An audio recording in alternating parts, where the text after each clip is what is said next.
Happy Tuesday, ladies and gentlemen. We've got an exciting show planned out for you guys because what we're doing is highlighting not one, not two, but three local artists and designers, people who've done an amazing job of creating their brands from scratch. And first up is none other than Wangari Kamau, who created Umba Creations. Now, her crochet journey began in South Africa in July 2013, 8 months after her family relocated to the country. Now, having left the corporate world in May 2013, she wanted to tap into her creative self. And so she went on what she calls Finding My Self-Creative Journey. We love that. Now, crochet is one of the crafts that she did during this time, and with it, she found herself. This was inspired by her son's teddy bear, which you'll actually see in a moment, and it was and still is his comfort toy, his best friend, the friend that he talks to about his day. From observing this relationship with Teddy, she felt the need to make toys which speak to the lives of children and pass on values which have shaped previous generations. Take a look at Wangari and what she's done with Umba Creations.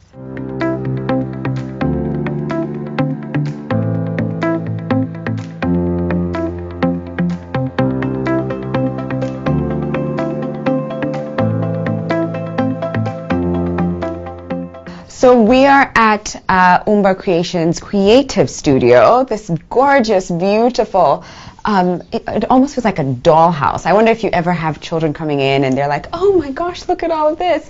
And this lady right here is the person behind Umber Creations. This is Wangari Kamau.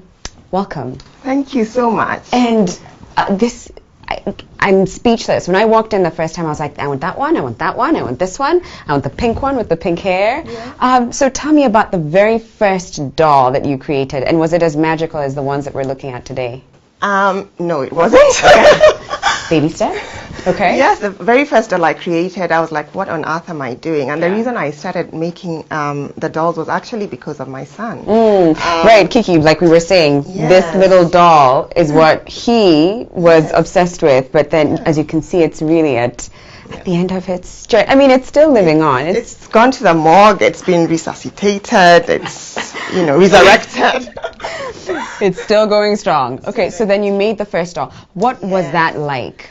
It was very, because I actually started crocheting and I had not done a doll before, so I got a call from a friend of mine saying, hey, Wangari, do you do any dolls? I was like, no, I just work on animals. So as I went to bed that night, I thought, hang on a minute, dolls? I think I can actually do some dolls. Yeah. So I then started trying to use my animal experience to then do the first doll. And I was actually excited, but it actually didn't turn out very well. Okay. And then I tried a second doll. And then I tried a couple of more dolls, and I was like, as I was making them, then I actually built on my confidence. And then I stepped out into, I think a few months after that, I stepped out into a market, and a craft market, to try and sell these dolls. But I was actually very discouraged. Why? Why? Especially when you've got beautiful creations. Like, look at this little guy. How cute. So what was the reception like? It was very discouraging because I had these customers saying, are these voodoo dolls? Are they jujus? And I'm like, oh my gosh. Then my husband told me, it doesn't matter whether they call them jujus or voodoo, as long as they're paying. What's your problem? Just get the money and go. Okay. Yeah. Okay, so tell me, how did you then create a business model out of something that started out as your passion? From the very first time that I made a crochet animal, I had one of my friends saying, look, Wangari, I'm looking for something that I can take as a gift to a baby shower. And now that you're crocheting, can I buy one of your toys? And I said, okay. Then I had another friend buy, and I had another one buy, and I'm like, oh, okay, maybe this actually could be a business. Okay. And then that's when I then started focusing on producing, but initially it was quite tough because I was doing it alone. At the time we were living in South Africa. We'd relocated there because of my husband's work, and that's actually why I started crocheting, because of the relocation there. So I needed to find a group of women that I could work with, and I was volunteering at the church that we were attending. So I was volunteering at the foundation there. And the head of the director of the foundation knew I was crocheting, and she told me, look, Wangari, there are women in Soweto who need training. Can you go to Soweto and train? They're called go-go's. Ideally, the go-go's are the shows. Yeah. So could you train these go-go's, and then maybe they could help with production. Wow. So I then started training the women in South Africa. Okay, so then you moved to Kenya. Yes. how do you make sure that the business continues? So moving to Kenya again was starting from scratch. Right. So I had to come back, and that was at the end of 2016. So basically the whole of last year was trying to get myself in, and I got into partnership with a lady called Shee Art Jewellery, and we started creating a brand called, Ndoto Zetu, which I then got women. I asked around, and do you know someone who would like to learn how to crochet? So I got a couple of women, and I started training them. And basically, that's how I got my footing back into Kenya. Okay, and when you were starting out, what did you need as capital, or what even physical items did you need to be able to start the workshop? Yeah. Starting out, ideally, what you need is your hands.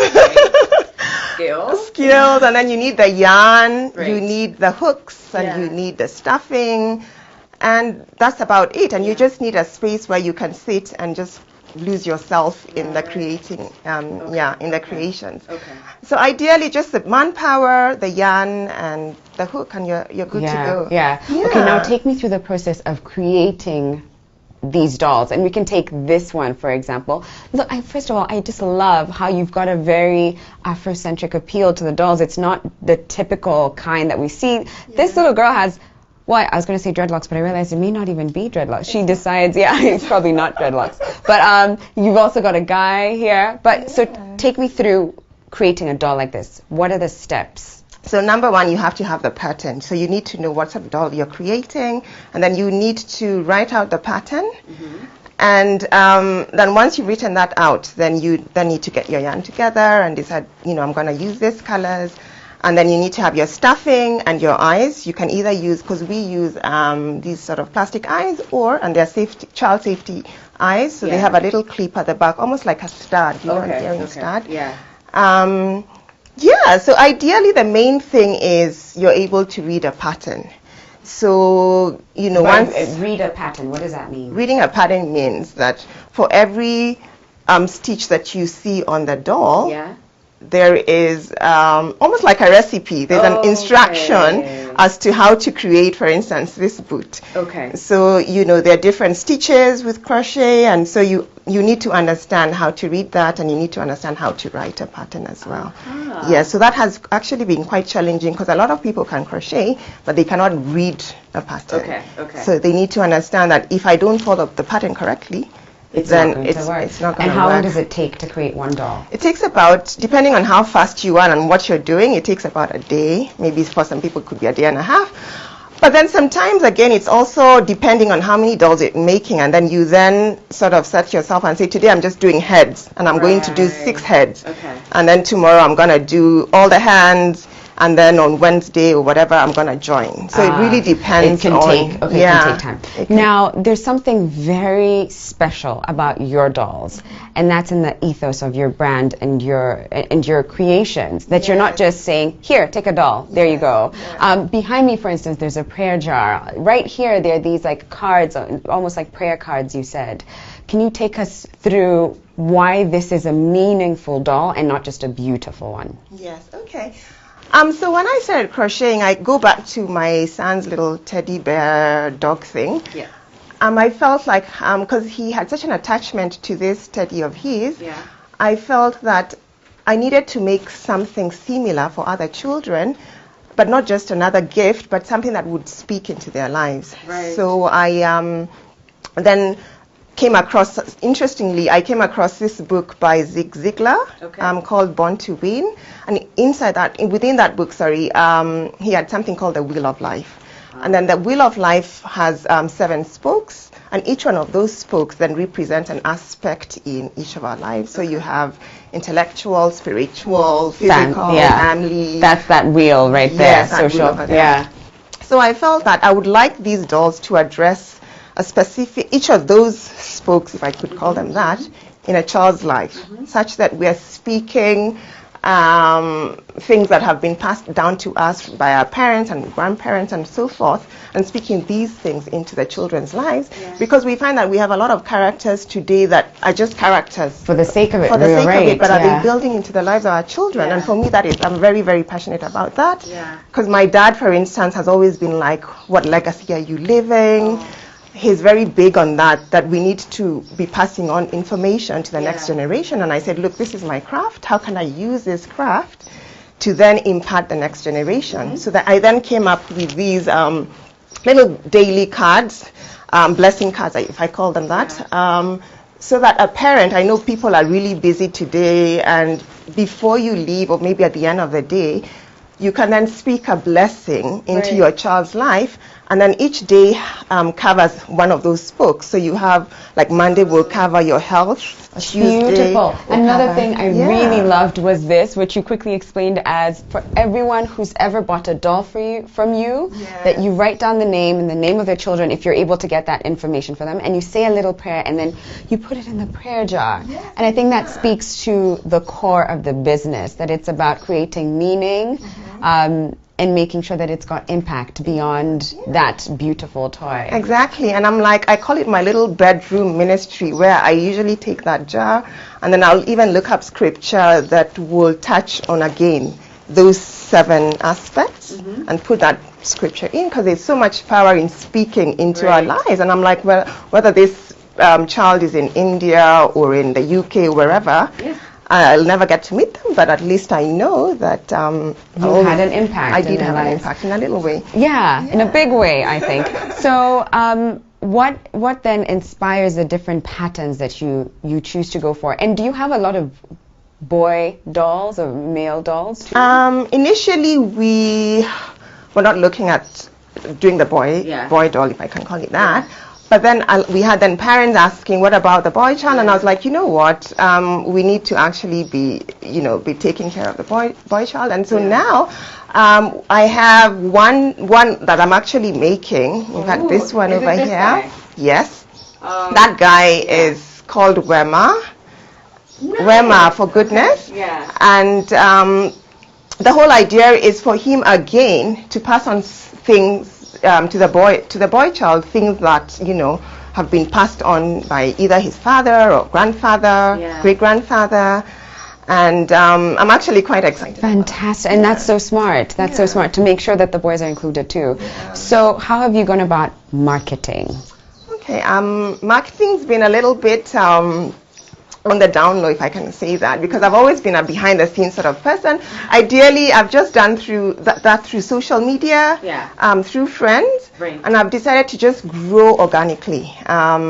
So basically, you'll find that we have a lot of repeat customers or referral customers, and ideally, it's basically been through social media, Instagram and Facebook. I mean, social media has done a lot for a lot of brands, so I'm not surprised. So tell me, what is your vision for Umber Creations?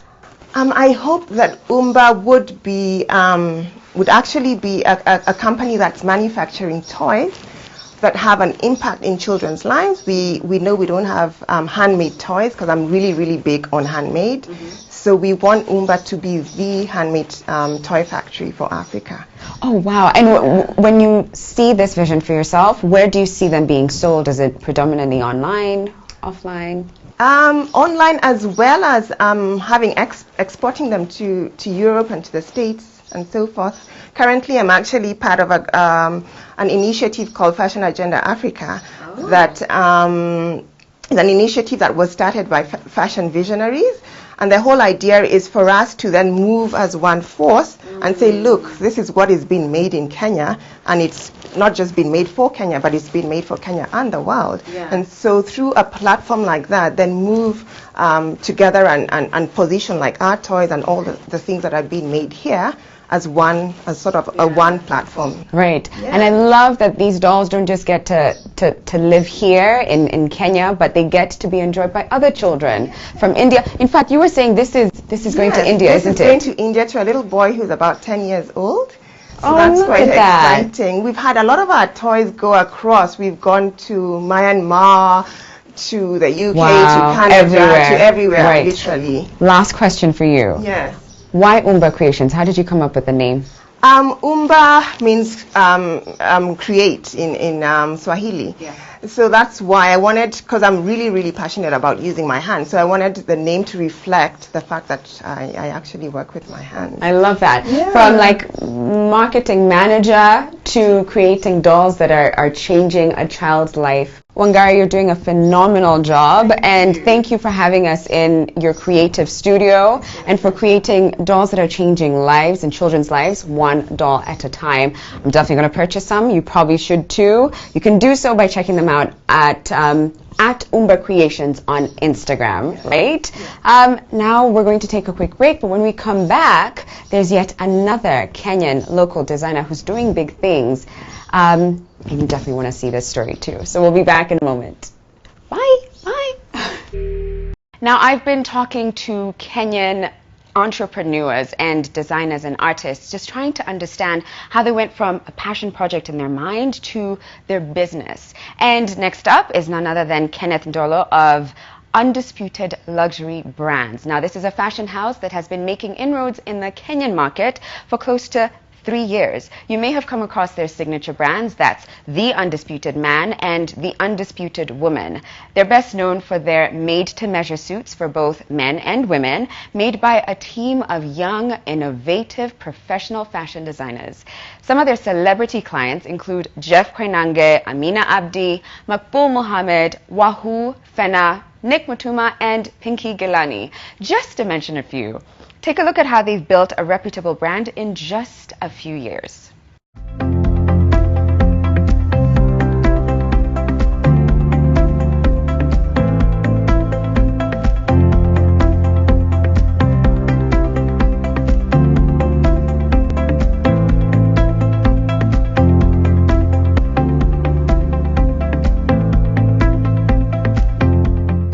As you can see, it's a different space altogether. It's still a workshop, and a workshop that breeds creativity, but what comes out of it is suits and tailored pieces and gowns and jackets. And who I've got in front of me right now is none other than Ken Pope. You may recognize him from his modeling days in uni. And he has this to show for himself for the past 2 years, almost 3 now. He's been creating Undisputed Luxury Brands, and in that you've got the Undisputed Man and the Undisputed Woman. First of all, 10 marks for such a cool name.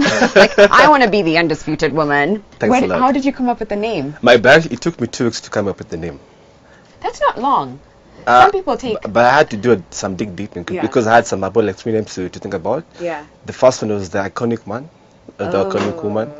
I can't remember the second one. Yeah. So then I got the Undisputed. Oh, I love it. Yeah. So what prompted you to get into the world of fashion? I know you did modeling at some point, but why fashion? Fashion back in the days, I used to do modeling for about close to 7 years. I mean, for close about 4 to 5 years back. Okay. So what happened, I never used to see a lot of nice menswear being portrayed in the showcase or in the fashion shows. Yeah. So people used to do like just basic kitengas, which was so against them. It's not a bad thing, what? but I was... You're not a kitenga man. Well, we do kitengas, but it's not our niche per se. Okay. So I said, why not, let me just come up with a brand that's gonna, represent the man and the powerful and how they represent society. And there's a way how to approach that all together. So I had to had to go down, read, do research, just for me to come up with a very clear brand position for the men. Okay, so in 2016 you decide, I'm going to start this brand. You found the name. Yes. What was the first thing that you then needed to move forward to make sure this came to life? Well, first of all, needed a team. And I mean, team is everything. Yeah. So fundis are there. Yes. So at that time I had like I think 14 fundis. Wow. Yeah, because I had like it was a big team actually. Wait, I'm a little shocked. You went from, hey, wait a second, there's a gap in the market, to 14 members. Yes. Wow. Because see, by the time I got the research, it was about like a 2-year research that I had to do. So between there, I had to look for funds that, because I used to tell my parents and also used to tell my friends like I want to start a fashion business, but you see, funding is everything. That's true. Capital. Yeah, you've got to have the capital. And so I had to work, do a corporate job. So I had to save up all all the savings, everything, just to make sense out of the business sense. Yeah. So I started with a team, which I already got in when I was doing the modeling. The time I was doing the modeling. Yeah. Then I had to save some cash, and yeah, voila, the rest Smart. I see you. Yeah. So who is the undisputed man and woman? Funny enough, these people are very different, huh? Okay. If you actually put them together, very different markets. Right. But then I can just generalize them. The ages between 24 to 38. Okay. These are guys who live along Kilimani, Hurlingham, Lavington, okay, the upper side of Nairobi. They could be married, yeah, or they just get into married. They could be probably senior or mid-level management in their jobs. They probably have insurance policies. Yeah. And the good thing about them is that they love to dress. Yeah. And they're very young, and they like to try here and there, and just look good at whatever they do. Okay. So then which came first? The undisputed man or woman? Funny enough, I was supposed to start the woman first. Okay. But then I thought, let me start the man so that I can actually give people the faith and at least see what you can do for the men, yeah, just before you jump to the women. Because no ladies, they'll still come either way. Yeah. So it took me 8 months to do that. Then that's when I was forced to launch the women segment. And what was the time difference? Was it about 8 months? 8 months, so not long. Not long. I was supposed to launch it after a year. That was 2017 last year. But then I was forced because I used to work with so many stylists. Yeah. So they're like, you have to have the women's segment. I mean, yeah, I'm not complaining. So usually when it comes to the fashion industry in Kenya, yes, what I've heard a lot of people complain about is fundis and the idea of having a consistent quality control, yes, system in place. Yes. How did you ever struggle with that? Yeah, for like about 1.5 years. So how did you fix it? Because the first thing is that people they need to know that you have your seamstress or your tailor, you have your creative director, you have your designer, you have your stylist as well. So people kind of confuse this. So they all categorize it all as fundis. So it could be one of the many who might have disappointed you and, yeah, probably thought this was what happened. But initially, how I came to find that misfortune was because, you see, I thought, let me work with a lot of media personalities in the industry that are going to help me build the faith to the audience. The sense that, okay, so and so what this and that, so they delivered on time, and they actually gave me like raw feedback, and even like in terms of what I should do next or not. Yeah. So I fought that for about 1.5 years, because you see, you're also working with deposits, down payment, guys coming on board. Yeah. So how do you get the balance? Yeah. So it took me 1.5 years just to make everything work. That was very smart of you. And I really burned a lot of fingers. I guess it's the teething, yes, phase of business. Yes. But it was really smart of you to try and go the celebrity way, yes, to get your clothes out there. Yes. How did you get in touch? How did you get a hold of these celebrities? Okay, I honestly have no idea. But I think it's through you see when we started first initially, yeah, we never used to know anyone in the market. Okay. Like no one. Yeah. Okay, I used to know a couple of people here and there, but I did not want to use them just to show that they need to promote me, yeah, here and there. Okay. So what I thought, I was like, let me have very nice photo shoots. Let me position myself very well in the market, in the sense that I do proper photography, proper makeup, proper venue and everything else. Yeah. Get to see that, share that through social media. Yeah. Someone might see. Okay. So after I did that, it took me about 3 months to have my first interview on TV. Okay. So just when I started the business. So after then, that's when I started getting referrals, because people used to see me work here and there. Then that's when we did the first culture magazine. 2 months, this was in 2016 as well. So it grew.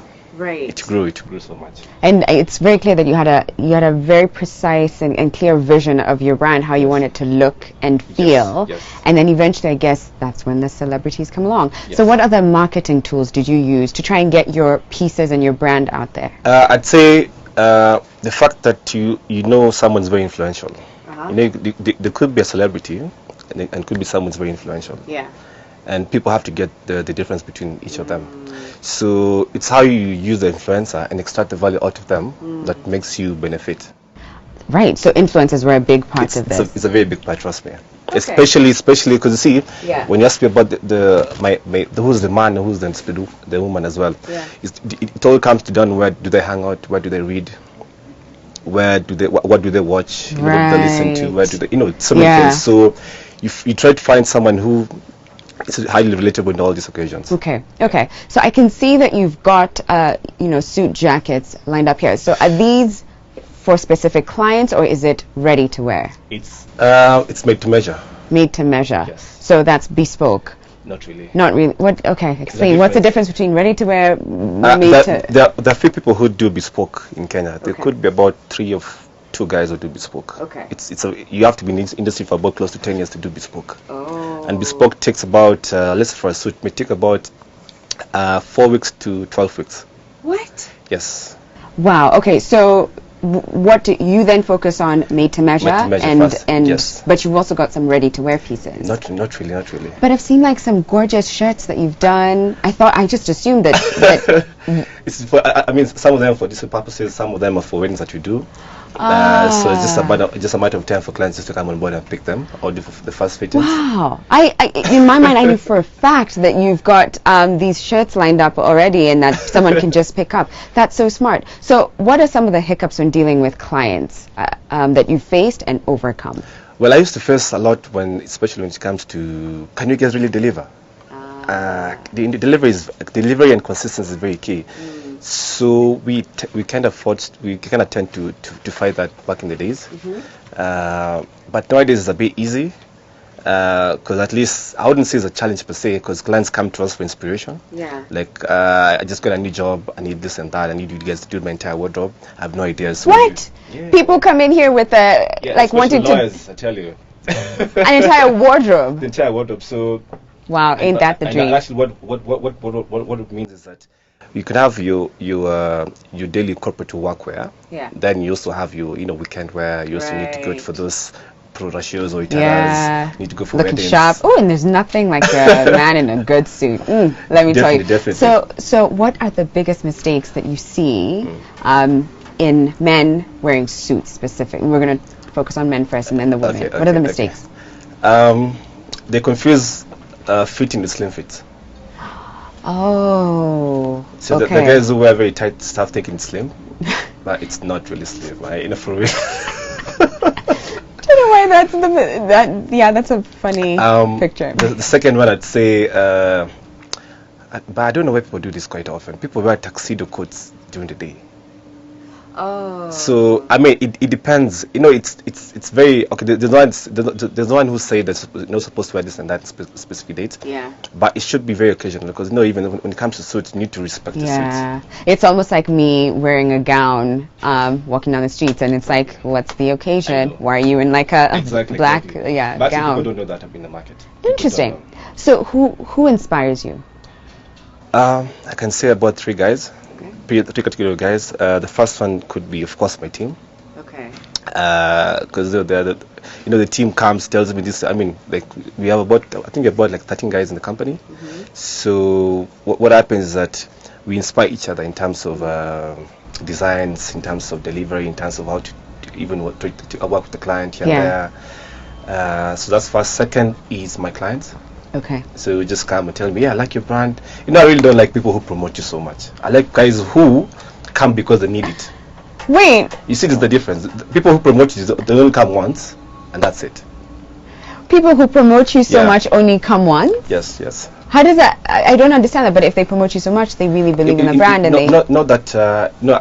I prefer guys coming to you just because they need something out of you. You see, they need, this is what you do. It's the same way if you go to a supermarket, you're going there not because you need to promote the supermarket, but it's because you need something from the supermarket. Right. Yes.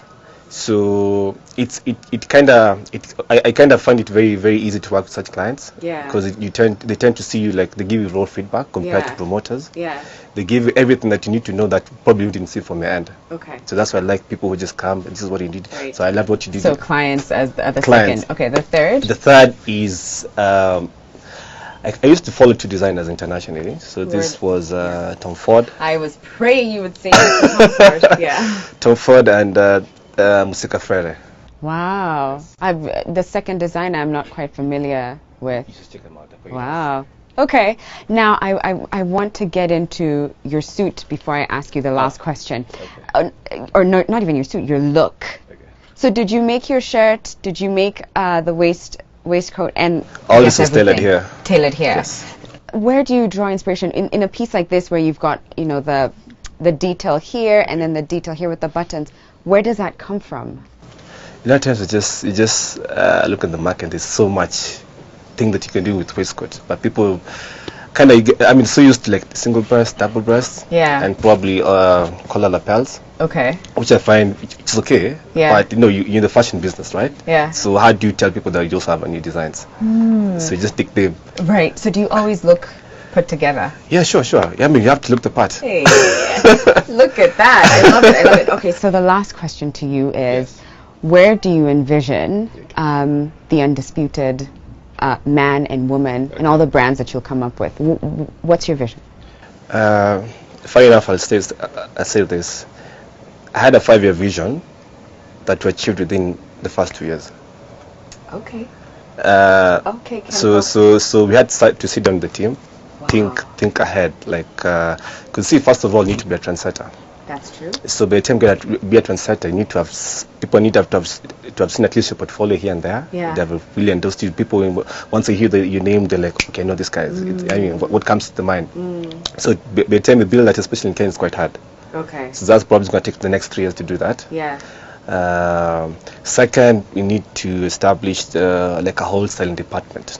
Okay. Apart from this, because you see what stylists do is that they work as independent. Yeah. But once you have a styling segment with just within the design company, it makes much more sense because you get bespoke pieces here and there.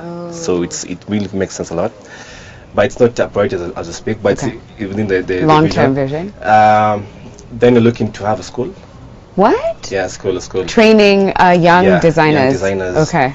Because you see, like I find a lot of people. I myself wasn't taught about the fashion business until when I recently met one of my mentors who taught me. I mean, she taught me about how to handle the business here and there. Yeah. But back in the days, you just there's no blueprint. You just come in. Are you good in stitching? Yeah. That's okay. Are you good in marketing? Are you good in this?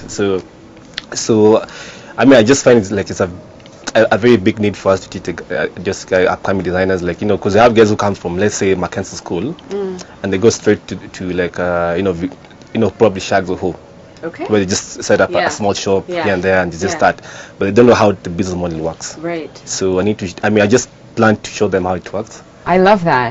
To educate and to pass it forward. Love it. Yes. Okay, well, thank you so much. Thanks a lot. Last thing is to confirm, where can people find you? You are on Instagram as yes. both The Undisputed Man and then a separate page for The Undisputed Woman. Yes. And both have, you know, thousands and thousands of followers. So if you want inspiration, check them out. And if you want a custom-made, beautiful suit, you know, whether you're a man or woman, he's your guy. Thank you so much. Anytime. This was incredible. I almost just want to see if there's anything here for your clients that I'm going to just quickly put on. Walk away. There's actually a green, I don't know if it's green, there's a green jacket on the other side. You can try. I'm probably going to do that. But you guys don't go anywhere. We're going to take a quick break. When we come back, we'll meet another creative in the Kenyan industry who's doing really, really well for herself. We'll be back in a moment. Now, our last guest is Wanjiro of Shee Art Jewellery. Now, Shee Art started in 2016, creating jewelry from brass wire and high-quality beads. They major in production of unique pieces that are Afro-Bohemian, and their mission is to unite Africa one bead at a time. They were predominantly selling their pieces online, but this year, they opened their very first flagship store, welcoming their clients to really experience their jewelry and other products. Take a look at her story.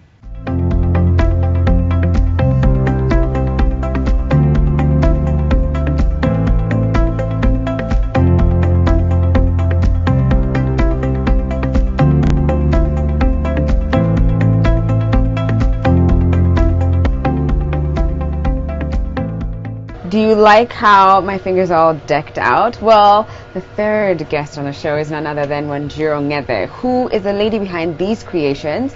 And you may have come across her Instagram page. It's called Shee Art. Thank you for having us here today. Thank you for being here. And quick one, she is from Wanjiro. Correct. Okay, so we're going to see, got that one.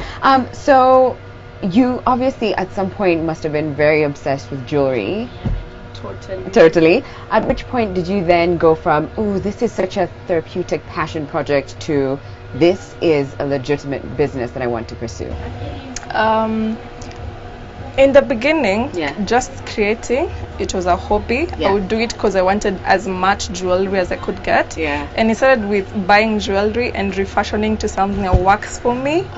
Which later, while in campus, I would do it occasionally to raise funds for probably my going out, my buying 1, 2, 3 things. Smart. Then when I got employed at Telcom, I had an experience for 6 months being behind the desk, white collar, and I feel like it didn't work for me. And at that point, I went back to finish my undergrad, knowing very well I am not going back to an office. So what did you study? Procurement. Business management, procurement. So completely different to this. Entirely. So how did you then start the business? How much capital did you need? What kind of tools did you need to bring these pieces to life? The capital, the initial one to buy the few bits was 2,000 bob. Wow. Wow, so not something that, would break the bank. No. You can get it, especially after you've made a few, you can definitely sell. Sure. Okay, and then have the capital? Yes. Yeah? Then after selling 1, 2 pieces, I'm a very good saver. Okay. So when I finished undergrad, I said, let me invest more money, buy better beads, buy better materials, and then I'll do it as a business. And even investing in my brand, like having cards, like the whatnots that make sense in business. Photography, because I've seen your Instagram pictures too. That too. But so the jewelry industry is somewhat notorious for the copycats, especially in Kenya, right? And that's why you walk from one stall to the next and you sort of see the same kind of pieces. How did you go about making sure that you had unique items in your store? What I think the strength that I took up is I don't go to take inspirations from say Masai Market or any craft stores or shops or events in Kenya. Because if you see something, I'm an artist, I may not remember it then, but later I will remember it and think it's unique, but really I saw it somewhere, but I don't remember where I saw it. It's inspired by. Yes. So then where do you draw your inspiration from? I think my science teacher once told me nobody is unique. So I'll see what you have and say, if I did this with this and this other thing, that's a completely new thing. In real sense, it's not 100% unique because it's I picked something from here, picked another from there, then I joined them together. Right, which is even what you were doing before you started the business, like finding something and refashioning it, like you said. So then, how do you ensure that there's quality control and that all your pieces are the same in terms of quality? All right. For the jewelry especially, a lot of us get allergic reaction to metal. So we've maintained the use of brass, which is skin sensitive to most of us, if not all of us. Unless you're super sensitive, brass will definitely not affect you. So we've ensured we have the best. When it comes to beadwork, we prefer to even spend more money on the beads and give our clients good quality that you'll say, I'm actually bored with this piece, I've been with it for years. That's the pride I get. Oh, nice. So tell me, what does it take to create an actual piece? And we can focus on earrings. I know you've also got necklaces, you've got the earrings, but what does it take to create an earring? You need, can I pick one? Yeah, absolutely. I want to see this one. This one's so cool and funky. Look at this. Sorry. Look at this. Like little combs on your ears. Love it. For this one, I pick the combs and then I add the beadwork in between, the hooks. So you select this. Yeah, this is actually bone, recycled bone. Okay. Yeah. Then it's polished, cleaned, and then I buy the bones. Then as they are crafted, because we also have different kinds of bones. Yeah, this is also bone. So then you go find the material that you want and then you piece it together how you like it. Yes, like for this comes in chains. I cut it into the sizes I want, then I attach this and this. Okay. Yeah. How have you been able to bring your brand to the market? What's been your biggest marketing tool? I would say social media. Right. Because for the longest I didn't have a shop and I was operating. Has been pushing it on social media, and I think the other strength I've had is maintaining the same clients. Oh. Who refer you to other clients. Yeah. Yeah. Right. So you just said that you operated mostly from social media and online. Sure. But then at some point you decided that it's about time we want to have a shop. I think this you set up this year, isn't it? Yes. So what made you know that it was the right time? It was the right time. Yeah. I went through a program called Mbogo and Rosemary Foundation, which is a course for entrepreneurs basically. And through that program, I was able to understand who my market is, what do they really need, because there's this perception I had of what my clients want. Right. But what perception was that? I thought they were fun people, they just wanted to shop online, I thought they were young, like in campus, just after campus. But after doing the research, understanding my client, I realized they're actually not campus students. They are there, yes, a small number, but you don't want to concentrate on the smallest number, you want to concentrate on the bigger number. Which I realized they're actually ladies in the office who don't have time to shop jewelry, who have a taste for African pieces, and they were in a different setting. And they don't want to come to town at the set time that you want. They want to come to time when they are free. Right. And at the time I would do deliveries twice a week, which could inconvenience one of them. You have a meeting on Wednesday, you will never be free on Wednesday, because it was Wednesday and Saturday. Okay. So I moved from Wednesday and Saturday to having a shop every single day. During your lunch break, come shop, go back to the office free. How different has that been for you, the transition into a physical shop? Well, how different is that? The costs have gone up for running the business, because now I have to have fare every day, lunch daily, there's a rent to eat, the whatnot for every other time you want to put more money to invest in the setting, you want to change 1 to 3 things. I think basically the running cost has gone up, but also the sales have gone up, and I've met more people. It's been interacting with them better, because before delivery is within the city, it's not pretty, it's not, no one wants to shop in the city like a hawker. So now here she can come, try on, look at herself. Does she like it? Does she not like it? Does she want a change? That's something else that I also love. She wants this. Please, she remove this for me. I will remove this part for you. Make it the way you want. In like a few seconds. So you make, still to date, you make all the pieces on your own. Wow. And how long does it take to create one? It depends. There are pieces that can go 5 minutes. Wow. The others can go 15 minutes. It really depends on the design. Okay. Now I can tell that your pricing is very fair, very affordable. How do you then go about deciding how much? For instance, like, one pair is 200. This pair here is, if I can get it out, give me a second. This pair here is 150. So how do you decide on the price and make it such that you're able to have a profitable markup? Okay, because of the school again, I learned a few tricks here and there.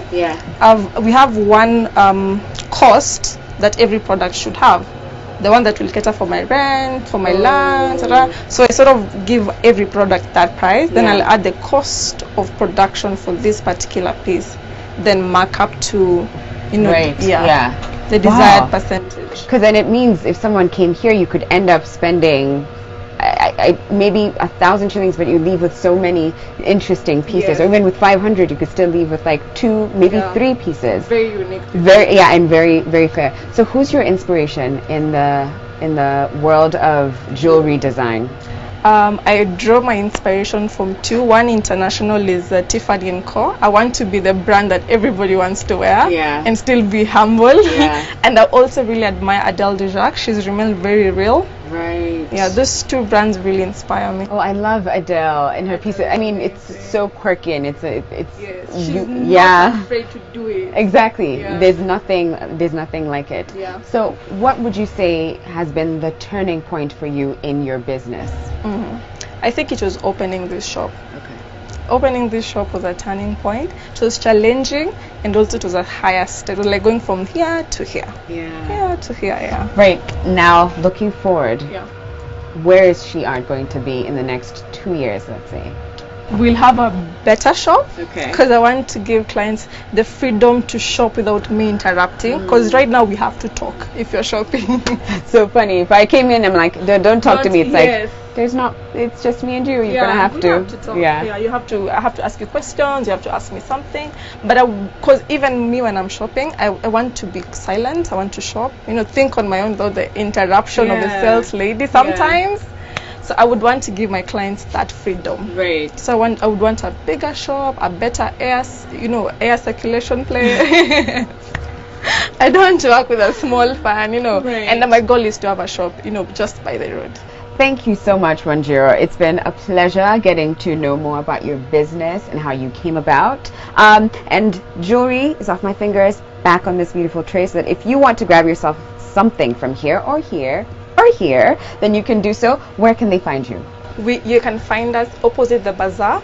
There's a mall called Beams Explorer. We're on first floor, shop number C2. Or on social media, Facebook and Instagram, Shee Art. Shee Art, with a lot of people following so far, more than 10,000 followers on Instagram, I know for sure. And you want to be part of the gang, okay? Yeah, thank you. Thank you too.